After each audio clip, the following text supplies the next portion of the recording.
Hi, everyone. It's Dr. Z. Welcome to another episode of Next Up Narcissism.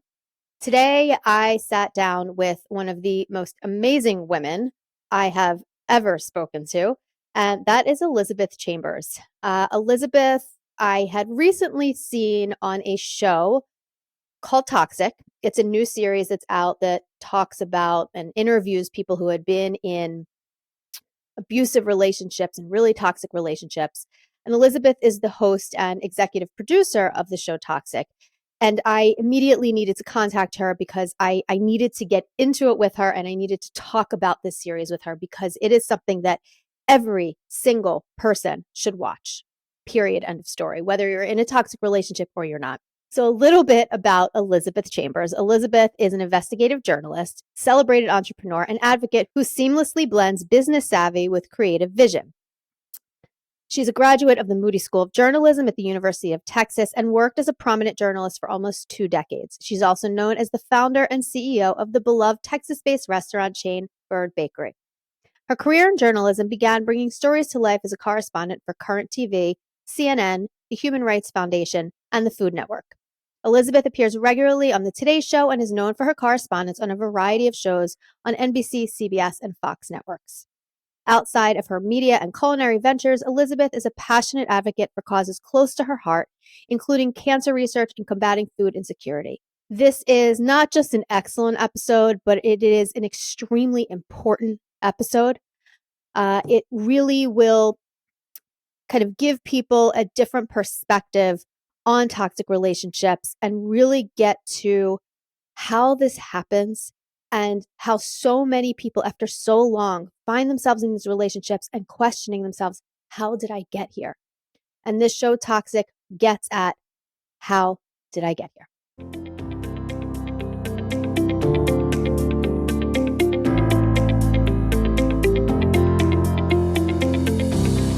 Hi, everyone. It's Dr. Z. Welcome to another episode of Next Up Narcissism.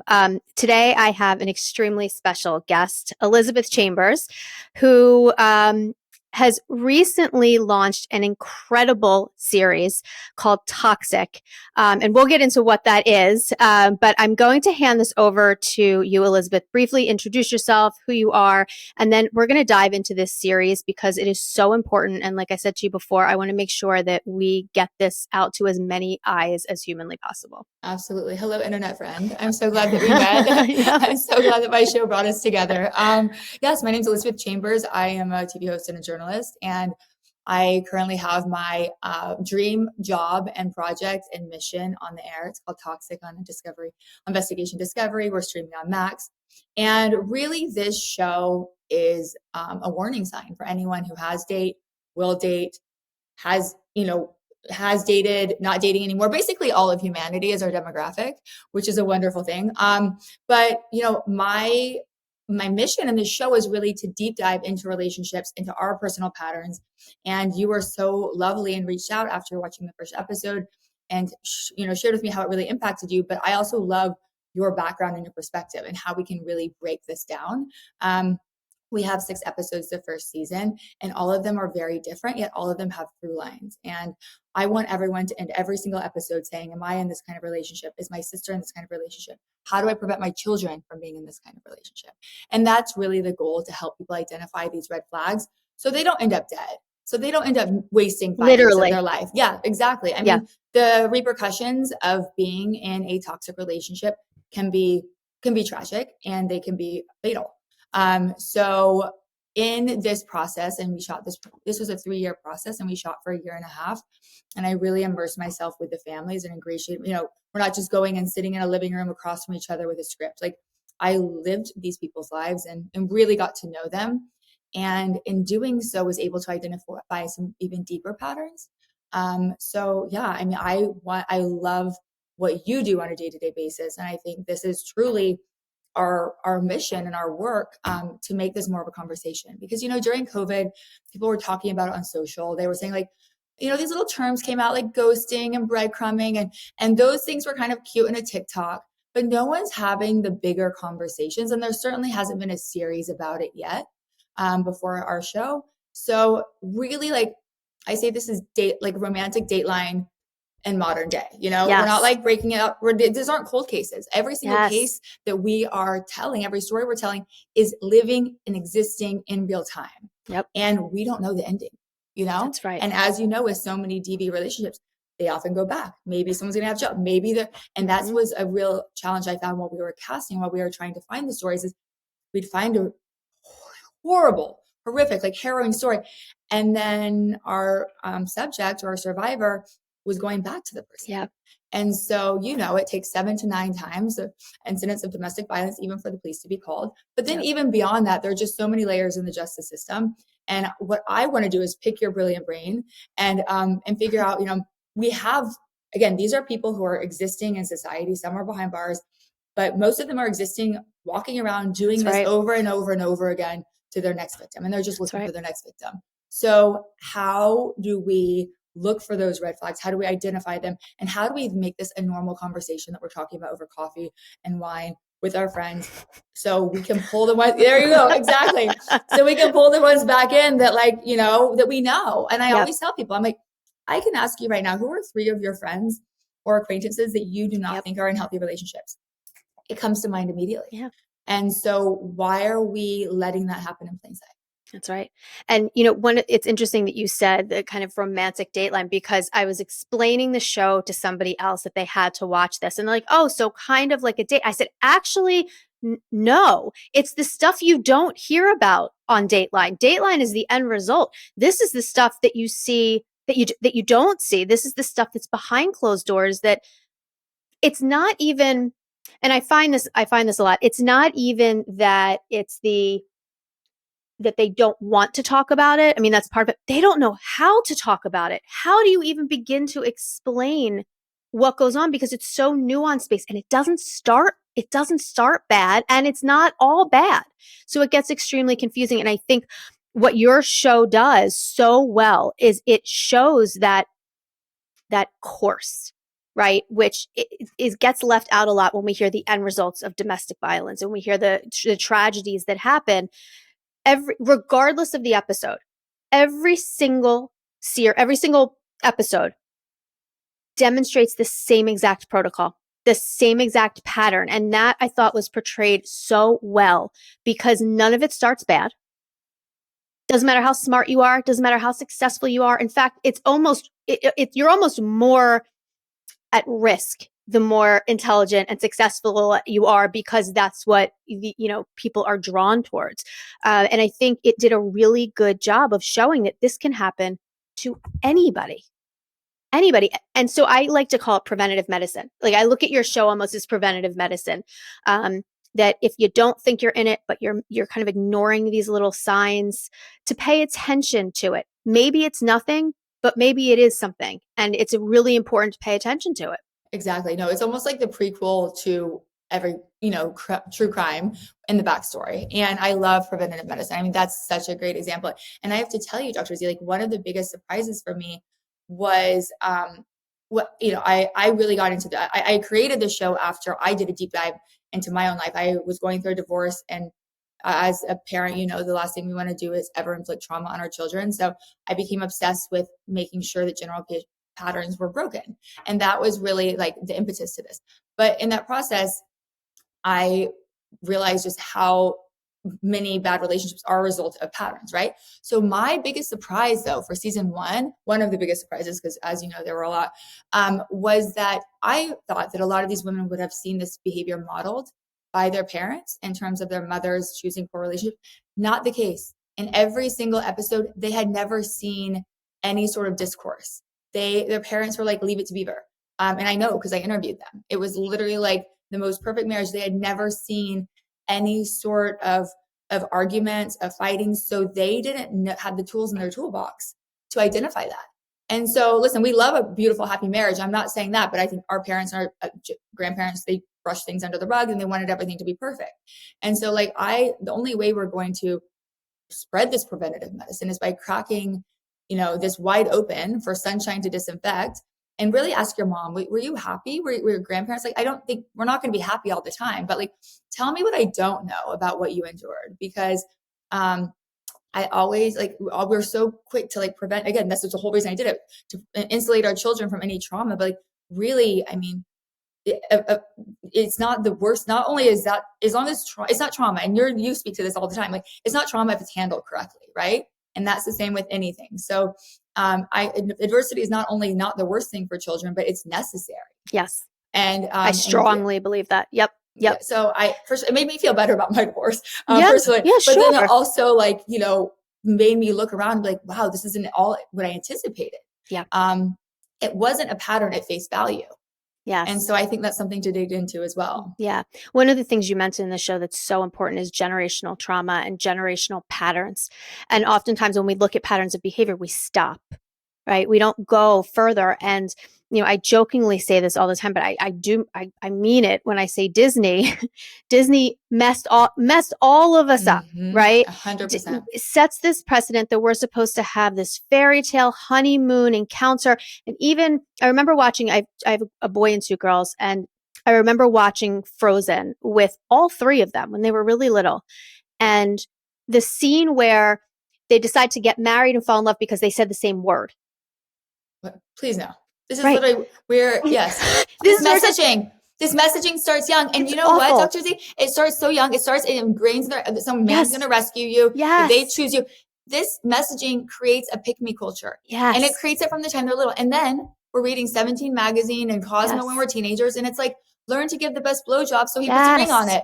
No, don't learn to give the best blowjob so he puts a ring on it. Like, why are this messaging has been so deeply ingrained in us. Yep. And I do think I'm hopeful for like our kids and Gen Alpha, like they don't laugh at the stupid jokes that the white man makes in the room anymore. We have been so trained to like laugh at stupid things, be the pick me girl. We have. Yes. And I genuinely hope the pendulum is swinging the other way. But in the meantime, we have so much work to do on what's already been fed to us and deeply encoded in us. Yep. And it starts with Disney. It goes to the teen magazines. I mean, like, why do we need to do anything so someone puts a ring on it? And that was what I learned. Like I asked our survivors, I said, what was it? And I think it was every single time except for one episode with Sarma. She didn't say this, but everyone else said, I was just so happy he picked me. Yes. I just couldn't believe he loved me. I'm like, what was the episode? The last one with Kate Ranta. With Kate. She said it too. She felt she was missing this thing, and it was this being loved this way. And I remember I was listening, I was like, I so understand that. And at the same time, that's so upsetting and so sad. And you're amazing. Clearly she's amazing. All on your own, right? You don't need anybody else. It should be in addition to, not in place of, or filling some sort of void. But, like I said, I mean, I had to stop the TV with my three kids and explain, okay, this is not okay, right? Like Cinderella, it's like they fall in love immediately. And so we go through life, little girls and boys, assuming that this is our role and that this is just how it's going to be. And, you talk about our parents and grandparents, no, I mean, most of them stayed together because divorce wasn't a thing. The women had no financial means. They had no way to leave. They couldn't go anywhere. And so it looked like, they were happily married for 70. No, they weren't. No. They were plastering a smile on their face because what else are they going to do? Go to a fucking insane asylum? That's right. Like they couldn't even have credit cards in their names That's until right. the 70s. Like correct. It would take a real trailblazer to be like, fuck this. I'm not happy. I'm out. That's right. So 100%. And now we have the reciprocation of like that messaging even in homes, like the results of that. Like, it's true. It's in a way you can't even blame anyone because it's so deeply ingrained. That's right. Again, the only way to course correct is through conversations like this and through changing the status quo and messaging of the media. So one of the things, speaking of media, one of the things that I've been hearing lately, and I'm sure you have too, are these questions of why don't they leave? Right? Like, well, if it's that bad, leave. Well, why are they texting I love you if they're being abused? And what? So can you go into a little bit in the show what you saw with these women who wanted to leave but couldn't leave, and maybe explain to people from your standpoint why it was so difficult for these women to leave? Because I keep getting these questions all the time, and it's amazing to me that people don't understand this. It's a real kind of gap out there in the knowledge base. So If you could Well, talk a little to that. I think it's really similar to what you said earlier. If you open a door 10 times and every time you open that door, someone punches you, you're not going to open the door again, right?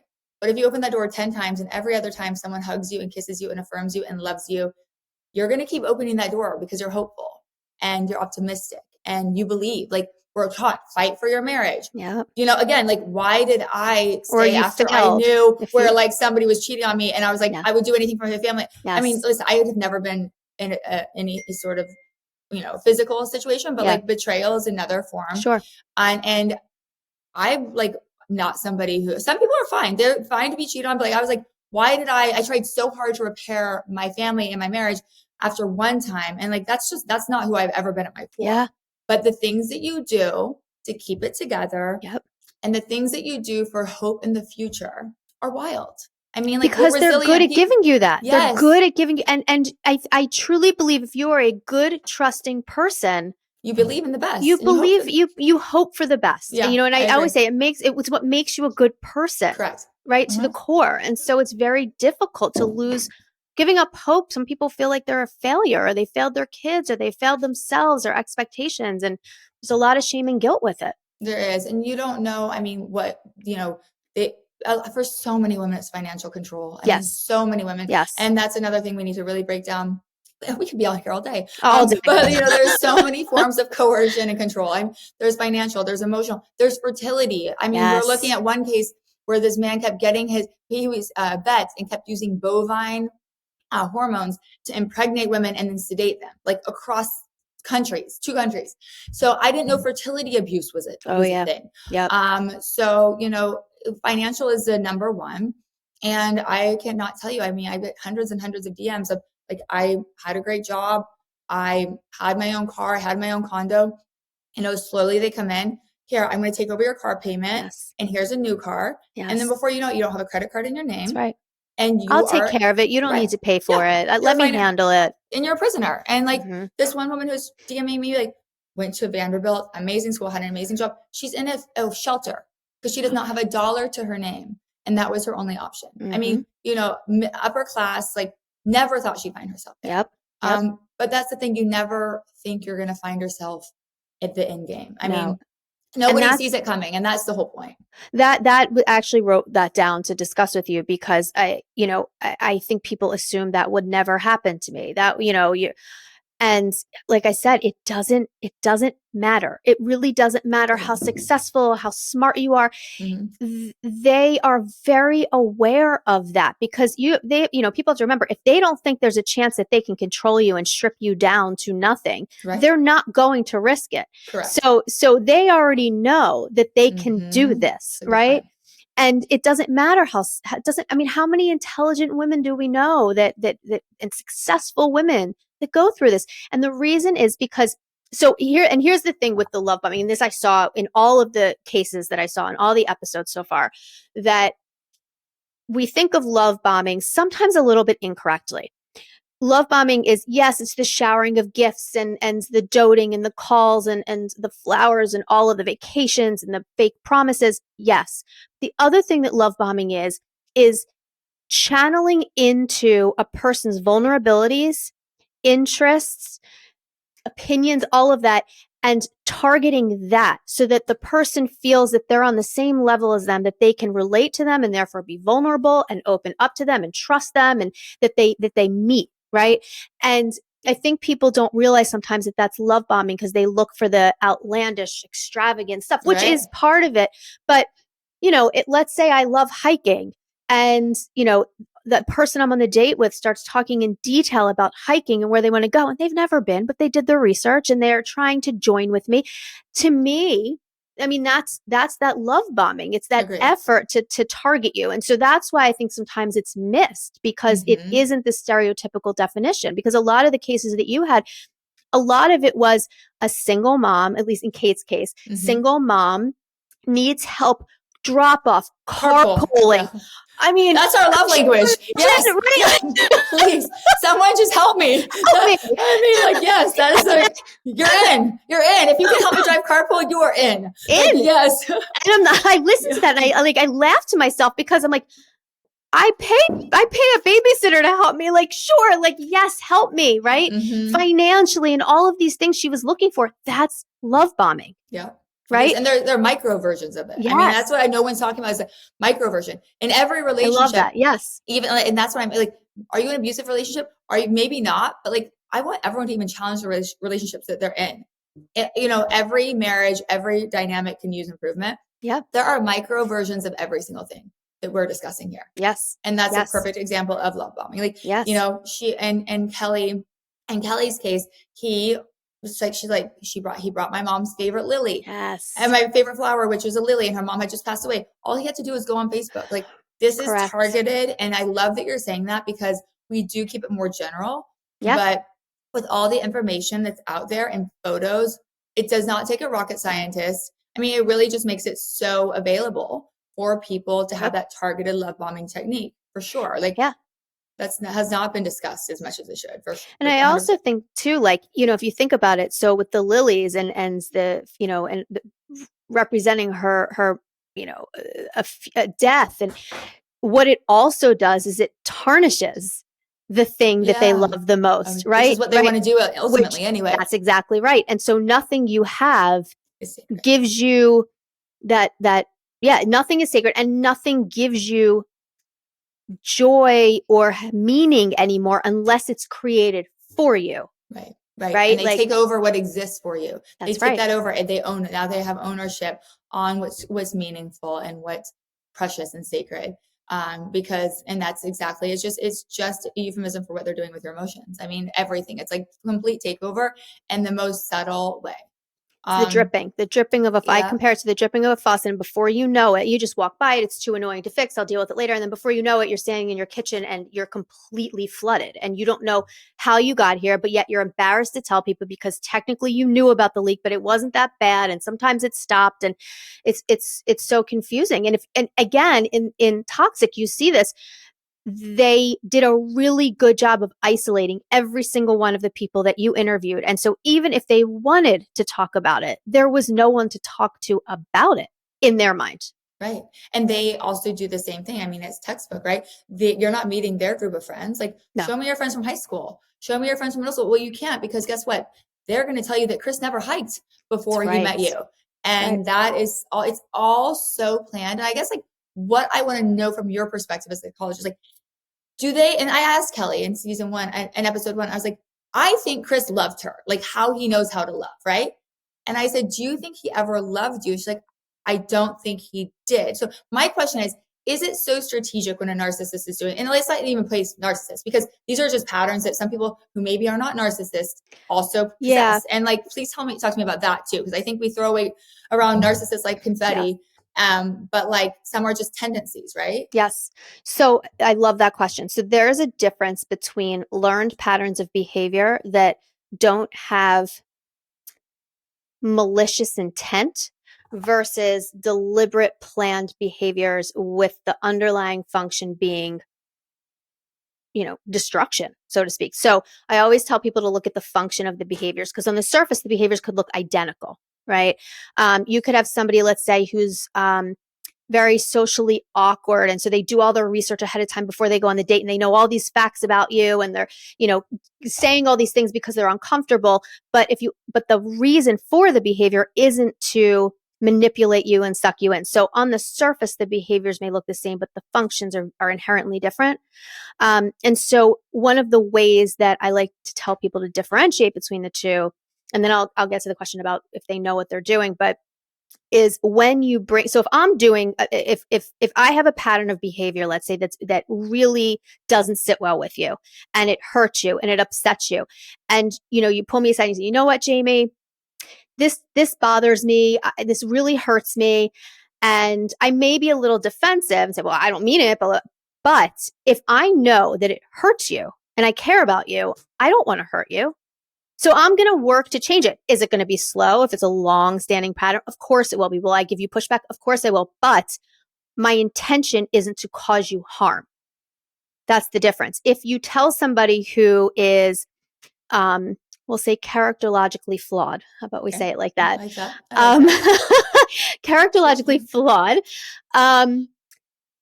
in that cluster B kind of element, we'll say, for the antisocial narcissism spectrum, they may pretend that they care, that it bothers you.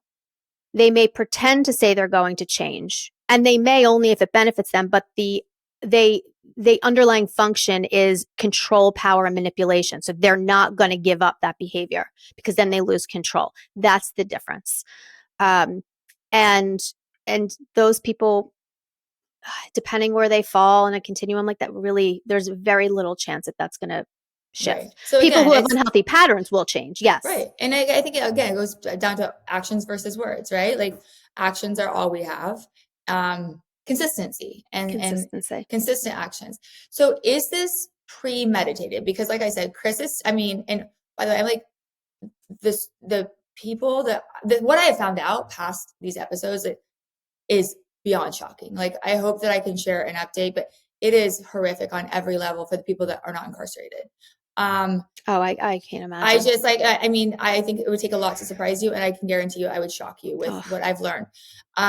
We found out Chris had in his new relationship, in his new home, his Wi-Fi password was the date that he attacked Kelly.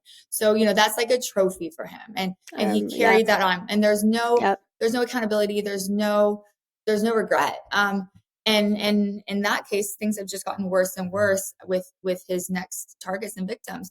But is that premeditated? Like, how do we, it has to be, right? Like he's coming in with a game plan. Yeah. Yeah. So in the very beginning, right, when they put the person on a pedestal and they're in that initial stage of that cycle of abuse, right? Um, they do genuinely view them as the like most amazing human being they've ever met. I'm not going to say love, they just put them on this pedestal. But as soon as they blink wrong, breathe wrong, say something, it doesn't even matter. It could be nothing. The wind could be blowing east on a Tuesday. It doesn't even matter. They knock them right down. So that's when that starts to switch. Do they love them? No, I wouldn't say they love them. I truly believe, I mean, not believe, I know that all of these behaviors are very calculated. They're very manipulative. They're very aware of what they're doing. Now, is it sometimes habitual because they've been doing it for so long? Yeah, absolutely. It's probably kind of automatic at this point. But when you bring it to their attention and you slow them down, the question is, do they acknowledge it, take accountability, and change and shift? And no, these people will not do that. They are very aware of what they're doing for the simple fact that often people say, well, these people have a lot of difficulty controlling their anger. No, they don't. And the reason why is because if you think about it, somebody, I'm gonna say narcissistic abuse in this particular case, in kind of coercive, controlling type behavior. You come home, the door closes, they absolutely blow up, the rage. Somebody had said this, I think it was the first episode, eyes go black, you see that face, it's that surreal experience. And then the phone rings and it's the kid's teacher. Oh, hi, how are you doing? Sure, we'd love to come in for a meeting. Hang on. So the fact that they can switch it on and off like that, the fact that they're able to be super abusive in the car on the way to the restaurant, and then as soon as you get out and you meet your friends there, it's, oh, hi, how are you? What do you? That is so controlled. So they are very good at controlling their anger. They're very good at controlling their behaviors. And the only way that can happen is if you absolutely know what you're doing. See, and I love that you just use that as an example because that was something that was really haunting me. In our episode 1 with Kelly, Chris attacks her. He's trying to murder her. He's covered in blood. And we hear on her ring, doorbell at her nest, we hear him completely switch when the police get there. Oh, hello, officer. So he goes from the cockalogue, as I call it, where Yes. and I want to break that down with you because there's so much me, what you haven't done in that, where he's standing in front of the mirror, totally naked, swinging his thing back and forth, like going on and on. But then he proceeds to almost kill her. And at that moment, when the police come, it is a switch. And as someone who's not a psychologist or a psychiatrist, like trying to break that down for me, I'm asking our producers, I was like, guys, what if this was a manic episode and he switched out of it? What if this? What if that? And we had to, Stacey Kaiser is amazing. I asked people whom I really respect and are excellent resources, like, I was almost trying to give him a free pass, which I hate because that's what society does to these people. And that's what everyone does. And I hated myself for that. But the switch was really throwing me off. Like I thought maybe he's not in maybe this is a PTSD, which we later found out he lied about all of that. So it was not PTSD because he never had trauma in combat. Yeah. That was all a lie. But I could not wrap my head around it. It was haunting. I mean, Yes, it it is was, haunting. I'm going to murder you in cold blood. Hello, officer. Thank you so much for coming. Yes. Like that. Yes. So that is, I mean, it's just chilling. I was going to say it's chilling. Yes. So that makes so much sense though, Yeah. because it is controlled. Yeah.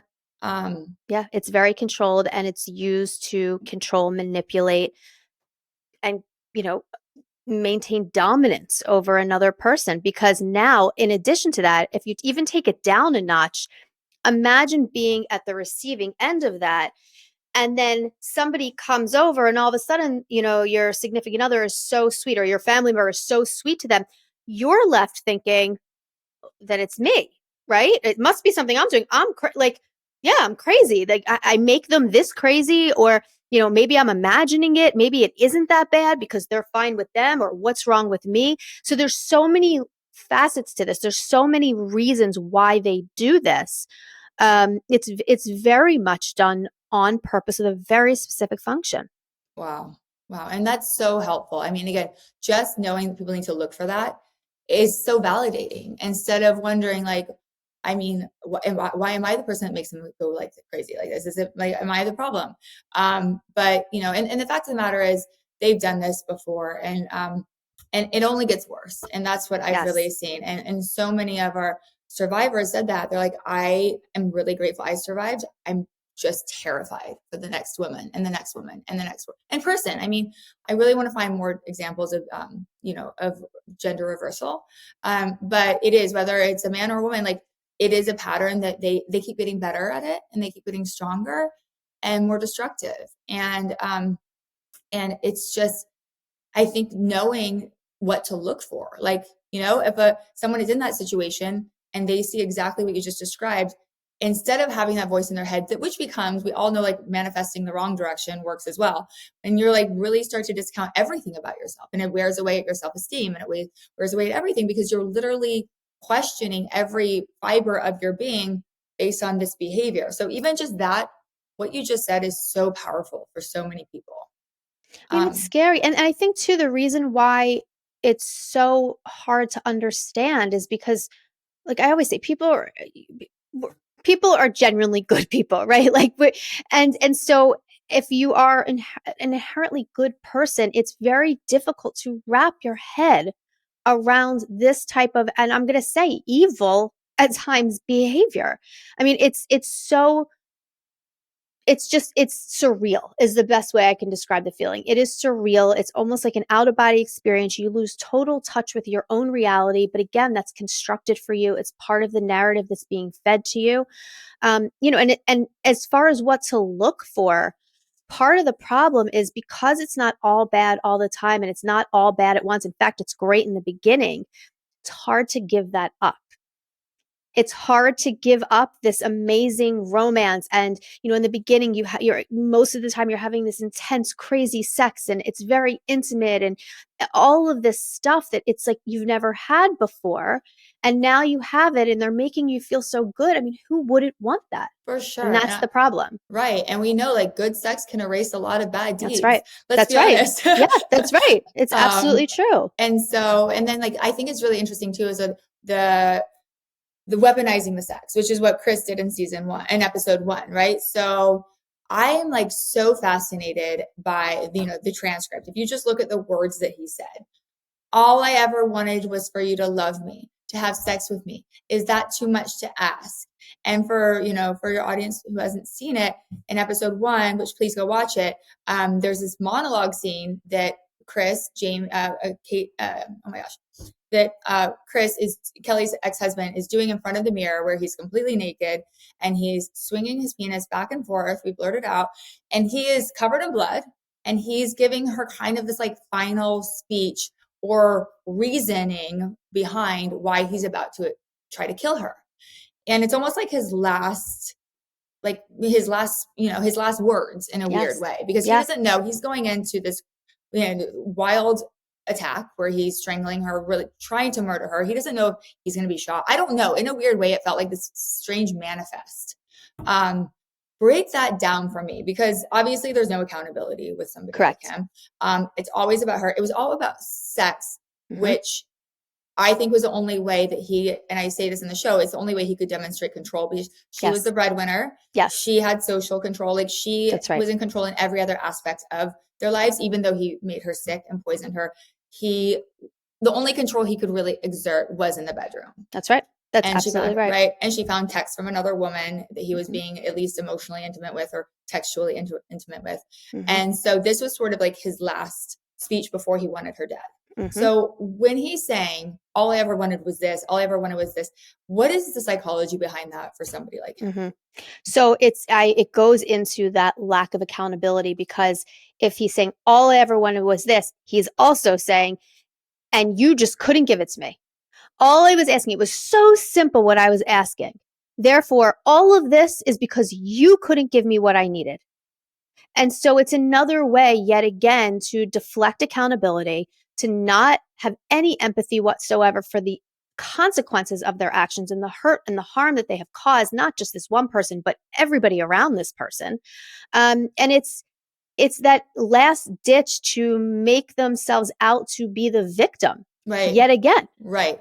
That's in this that really dramatic way. Yes, you're about to murder someone and you are the victim. Yes. That I think, and again, there are micro examples of that everywhere, right? Yes. So that is like a huge, very black and white thing where he is about to kill her and he is saying, me, I'm the victim, I'm the victim. And so how do we look for little examples of that in our day-to-day relationships where people victimize themselves and don't take accountability? And obviously much smaller ways, like not before committing a murder, but in much smaller ways. Like I think that those are the kind of micros that we need to be super aware of. Yes. Really, before I even get to it, the other thing I will say why him standing there naked like that and covered in blood and saying is such a power move for him is because if you think about it, if you know that you are going to be murdered and you have a naked man overpowering you, covered in blood, I mean, that's probably one of the worst situations you could be in. It's also a very big power move on his part in this stance of dominance over her. And, that it's just raw. It's just raw dominance. It's almost like visual rape in a way, That's exactly right. Yep. That's a way better way to say it. Yes, that's exactly what it is. So for these Wait, I'm so sorry. This is really inappropriate. Yeah. I did ask if he was erect during that. No, valid question. And he was not. So it wasn't like he was being turned on by doing this, but it was more he was just exhibiting that power and control. Yes. With physicality and visually, right? Almost like what is about to happen and I'm going to take it and there's nothing you can do. I mean, I hate to say this because it's in the bubble of the people that I treat, right? That I see, that I work with, my colleagues. It is actually not that uncommon for men to be completely naked like that, running around the house. They've done it in front of children. I've had, demanding sex and screaming and arguing naked. What the? That's insane. Yeah. Insane and very interesting. No one's talking about that. No. But again, it's almost like this man-child cry for help, need of attention while dominating, while displaying your domination, force, and control. Like that's right. It is actually, if you think about it, the most literal. And basic thing they can do. Yeah. It's the rawest form of male dominance. Right. Like, here I am naked. Here's my penis. I overpower you. Right. Period. End of story. Man, hear me roar and do whatever I want to you. That's right. Because I've been doing it more subtly, and now I'm going to have to take it up 10,000 notches. That's exactly right. Not necessarily the blood covered in blood component, but the act of being naked and screaming and arguing and chasing them around the house. It's not about sex. It's about taking you and controlling you and showing that I have so much power over you. You are nothing. Right. Yeah. Again, even if there's not penetration, it's some sort of That's right. sexual assault. I That's mean, right. people are Yep. arrested, strangers are arrested for that. That's right. So again, just because it's a domestic relationship, like that's not, it's consensual. I mean, it's such an imbalance. That is fascinating. I mean, Fascinating. I get these like ridiculous DMs all the time from people that don't get it, that are, when I talk about how, yes, it is very possible for a husband to rape his wife, right? Like, and the messages I get about how ridiculous that is, it's so mind blowing to me. And it's not directly rape; it's coercive. It's sexual coercion. It's if I'll stop arguing with you if you just have sex with me, I will let you go to sleep. It's now 4 a.m. if you just have sex with me. I mean, reproductive coercion. I mean, it's changing up your birth control pills, drugging you. So there's so much of it. And people just don't realize. But anyway, so I got off track, but back to your question about these kind of smaller kind of manipulation things like, oh, you're so sensitive. I'm just joking. Like, did you take your meds today? Or do you have your period? Or, those kinds of things where where your reaction to their clearly emotionally abusive statement they made, as small as it is, even if it's something that's not necessarily abusive, but it's something that they know you're sensitive about, right? Like you cooked something, you're really insecure about how you cook, and they make a comment like, and then you get really upset, but they did it on purpose. So it's kind of like, relax, you asked my opinion, you always do this. And so what it's doing is slowly putting you in a situation where you don't want to say anything, because then when you do, your response to it is like blown up, so to speak. Anywhere you don't feel that you can express your emotions, your feelings. And again, I think it's going back to what you said earlier. Like there can be comments like that. Maybe someone's grew up where their dad said things like that to their mom, and that's all they know. And yet, if you say this really didn't make me feel good, I spent a lot of time making this, and that hurt my feelings. And they're like, oh my gosh. So I think like I tend to, I don't know. I think it's really interesting, especially some people that I tend to date like younger than I am, and they haven't been in as many relationships. But, I've had a lot. I was married for 10 years, together for 14. And so sometimes somebody will say something like maybe they heard their dad say, and it's like, that actually to me means this, this, and this. And it's like, oh my gosh, I'm so sorry. I did not mean that. And then that kind of course correcting, right? So I think that as long as the conversation is there and the understanding is there and the actions are there, then there's hope. But it's when it's like one-sided and you piece by piece silence the other person, or don't give them a voice, or it does not feel like equal playing fields, that's when the trouble starts. And and I always say, like, every relationship has imbalances, and that's fine. That's actually normal. But the problem comes when it's divisively used against you. And so you can have imbalance of power in different ways, and nothing's ever going to be equal. Some, again, socially, emotionally, some people are more extroverted, and that gives them like a little bit more social. But whatever it is, and as long as it's never weaponized, or as long as both parties are heard and equal. And again, I don't care if one person's making $1 billion and the other person's staying home. Like that does not validate anything. You have to have that equal communication. And I get that, like, so many people say when I talk to my friends, like, oh my gosh, I just don't even want to start drama. Like, you're not starting drama, but you're really just like putting it off. It's like a dripping faucet. You're just putting it off for later, and it's not going to go away. And I'm not like here to advocate for women or men to, like uproot everything and like create something, a bigger thing that exists. But like, I know from so many of my friends who are married, and like, you're just like, pick your battles. Like, no, like, let's actually get to the root of the problem. Yeah. So you don't feel like you are going to combust one day. Yes. I actually, speaking of that, I was at Starbucks the other day, and I ran into one of my friends there with her husband, and it was in the middle of the day. I was like, what are you guys doing here? And I kid you not. And my response made me so angry at myself.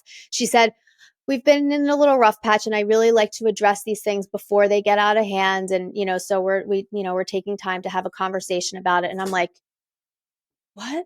Like, what? I was like, really? That's very unusual. Yeah. Really? me. Tell me more. So, I was so mad at myself by how shocked I was at the healthiness of that relationship because it's so necessary and like, who does that, right? But I think it's true. And I think it's so important that you learn how to have these conversations. And if you can't, or if you feel that when you do bring it up, you are shot down, or you find yourself slowly in a very subtle way, not wanting to bring things up because you don't want to rock the boat, or that they're stressed out. We're all stressed, right? Everybody's stressed from work. Everybody's stressed from their kids. Everybody's stressed from everything. Fine, everything. Everyone's stressed right now, right? No one's not stressed. Correct. So it's kind of like the more you use that as your reasoning, is it really that you don't want to disrupt their stress, or you don't want to upset the already false narrative that is in place? Because if you do, there's going to be hell to pay. And so it's easier not to say anything. Again, and this goes back to, why don't people leave? Why don't they say? This is why. Because if they do say something, all hell breaks loose. Right. In so many ways. Yeah. It's like you go on autopilot, but it slowly chips away and slowly chips away and slowly chips away. And I think it's more common than not. Yes. And again, we're not like no one. And I think that the other thing is just like veering away from perfection. Like imperfection doesn't is beauty. Exist. No, it doesn't. And doesn't I was exist. when I was married, I was like, loved our Christmas card. And I just wanted to have you're kind of told that like, you can have the perfect marriage if you worked hard enough and do all the things. And like, I kind of, again, that goes back to messaging, right? Yes. But like, no, like the beauty is in the mess. And as long change. As you're putting it together, totally. And hopefully you're changing together or congruently, like in a complementary way. Exactly. But, literally, I go back to the fact that, and correct me if I'm wrong, because I say this all the time, but the construct of marriage was created when like people were having children to work on a farm. Am I right? People were getting married when they lived until they were 30. Yes, and they were like 13 at the time. So, you can stay married for 5 years. Great, Correct. But no, they were the institution of marriage was not. I agree with you, and I say this all the time to people, all the time. It was literally created when people got married at 13, died at 30 if they were lucky, and had children to work on a freaking farm. Yes. So we are, for as much evolution and as much, as forward thinking as well, we are still trying to make old ideals work that are really not conducive to society. Love it. Let's be real. Yes. And so, and again, no one's more traditional than I am. Like nobody loves family and kids more than I do. Nobody loves love more than I do. But and I hate having a freaking problem without a solution. So I'm like, what is the solution? I know. I think the solution is what you're doing. I think the solution is showing people what can happen if you aren't paying attention. What can happen when and I don't want to blame the survivors in this by saying you should have seen that. There's no way once you're in it that you're going to see these signs. No way. That's why it's preventative. You want to do this before you get into it. Otherwise, once you're in it, it's so difficult to get out. But the solution is education. The solution, I think, is literally is what you're doing. Right. And like, see, before you lose yourself. So many people say, I would say, see something, say something. Like when you're in it, you're blind, right? You are totally love blind. You're being conditioned every day. You're basically like in mental prison, emotional prison without knowing it. So for friends, because again, like there are very prominent people in Hollywood, like when I have these conversations, everyone says the same names. Very high execs at very big streamers, and everyone knows it's happening. Look at that case in San Antonio. This was one of my first location of my restaurant is in San Antonio. This is a very tight-knit community. People saw this man and this woman fighting at the country club that night. He came home and killed her. Everyone knew it was happening. Like as far as I'm concerned, everybody should be on trial.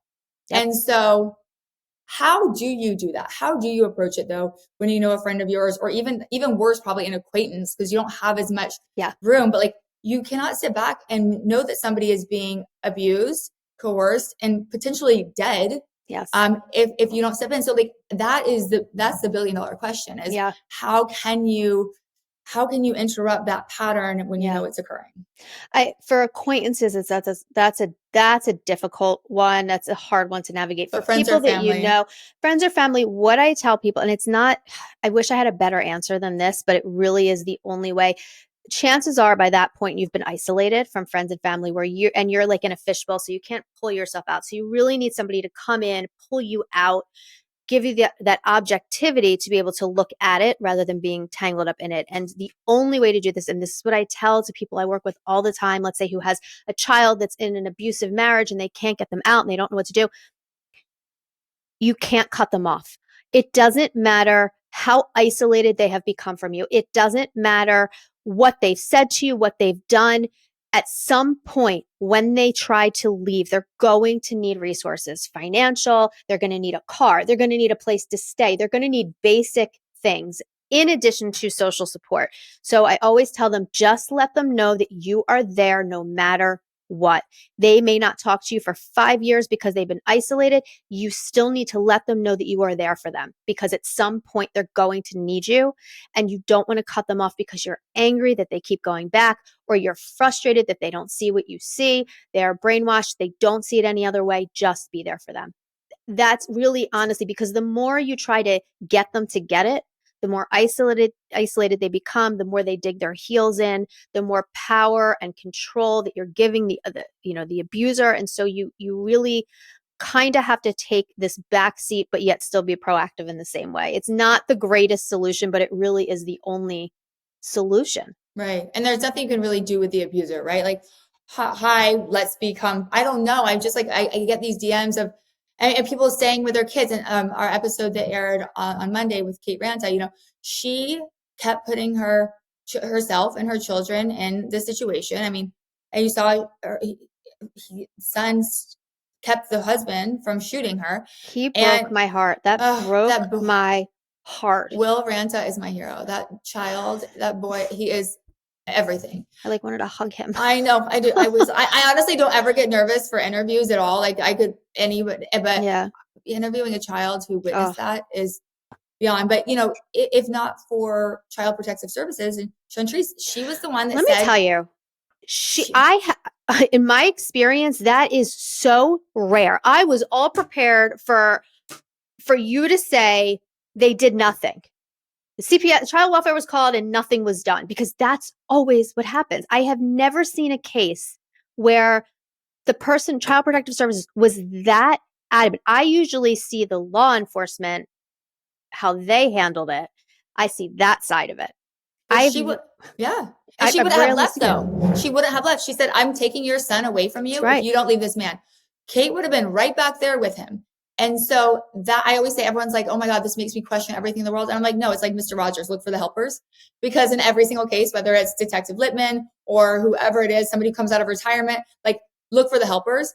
And there's always a helper and there's always a silver lining. I loved her. She is incredible. Like, again, I go back to without saying your child will not be with you unless you leave. Mm-hmm. She would have gone back with him. Right. And so many people are like, I'm in this relationship. But I'm saying for my daughter said that she'll kill herself if I leave. I'm like, no. How do you find the strength if you're not going to do it for yourself to do it for someone else without somebody like Chantrice? So I tell it again, this is not an easy answer because I understand where they're coming from. It goes to the messaging that you're better off in an intact family than a quote broken home. Now, my parents are divorced. Had they stayed together, that would have been a nightmare. I didn't consider it would have been a broken home had they stayed together, right? So I look at it from the standpoint of who's going to be healthier in what situation, right? A lot of times, mostly women feel like they're the ones responsible for holding their family together, even if the other person involved is not doing their part and is actively doing things to destroy it, to watch the mom, in this case, struggle and spin her wheels to keep it together.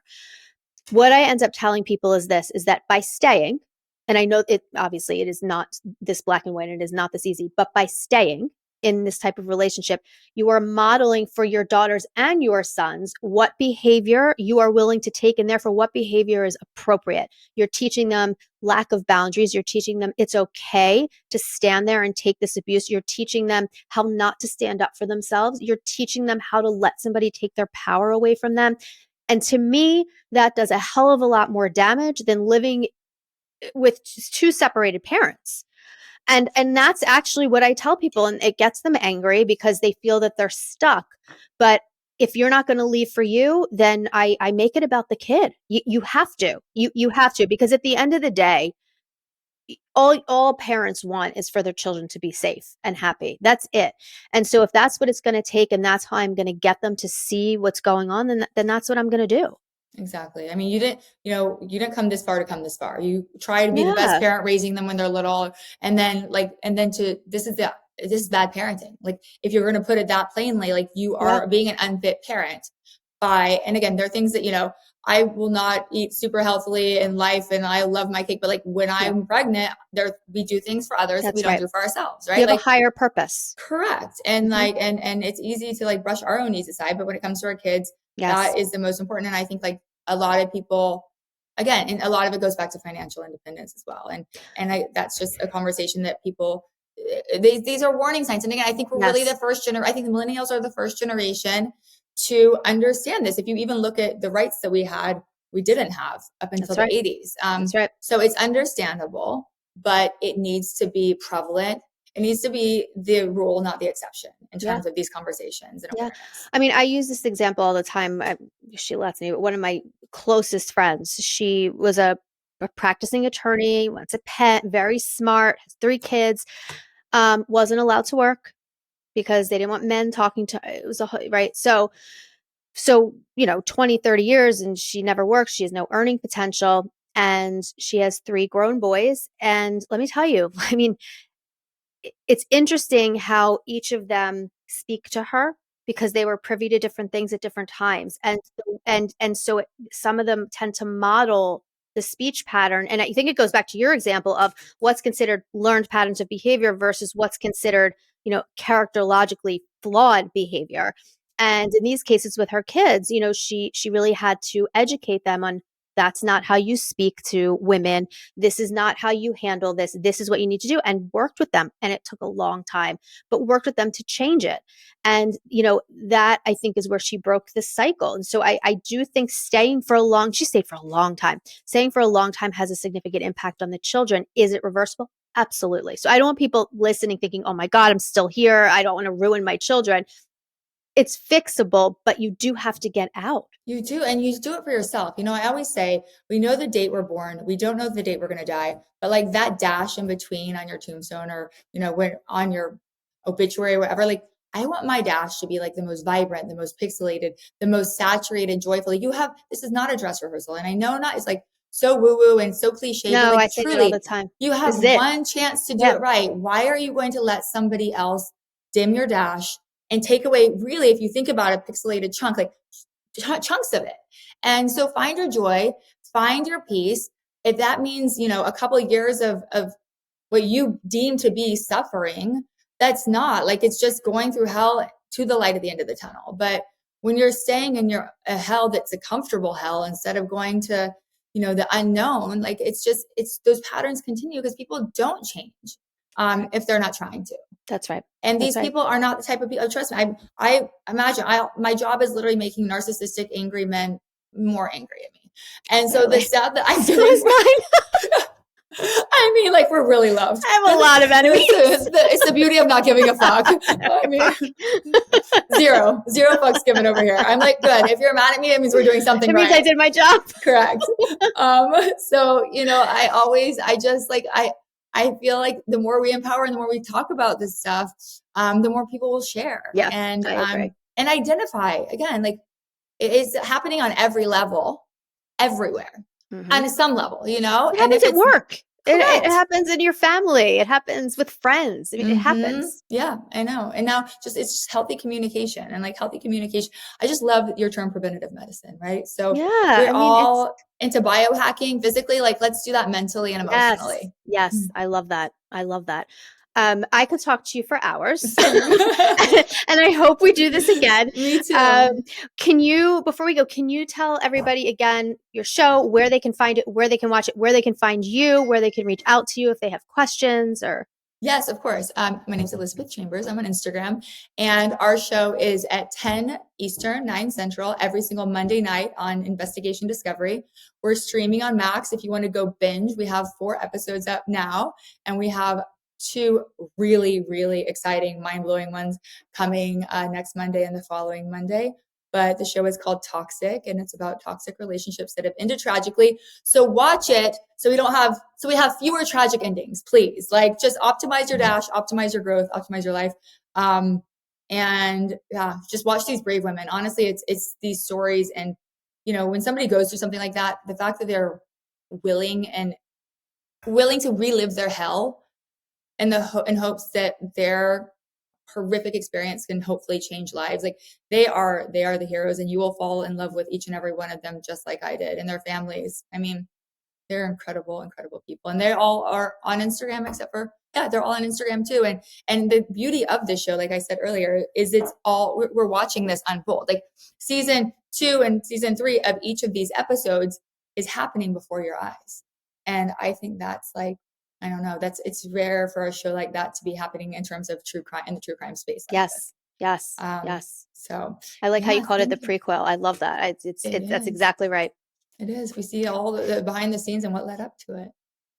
Thank you. Thank you so much. Best We will internet definitely friend do this ever. again. Yes, please. Thank you so much. All right. Everybody have a great day. All right. Talk to you soon. Thank you for tuning in to another episode of Next Up Narcissism. I hope you found it useful, but most importantly, I hope you found it validating. Want to work one-on-one with me? Visit my website at drjamiezuckerman.com to book a personalized coaching session, and be sure to check out my on-demand workshops on topics like co-parenting with a narcissist, life after leaving, anxiety management strategies, and more. Again, that's drjamiezuckerman.com. You'll also find links to my interactive workbooks, merchandise, resources, and newsletter sign up. Next Up Narcissism is as much your podcast as it is mine. I want to hear your feedback and what you want to hear. So make sure to leave a podcast review wherever you listen, or send an email to nextup@drjamiezuckerman.com. Again, that's nextup@drjamiezuckerman.com. Be sure to subscribe so that you never miss an episode. And as always, thank you so much for listening. Make sure to tune in next week to see what's up next on Next Up Narcissism.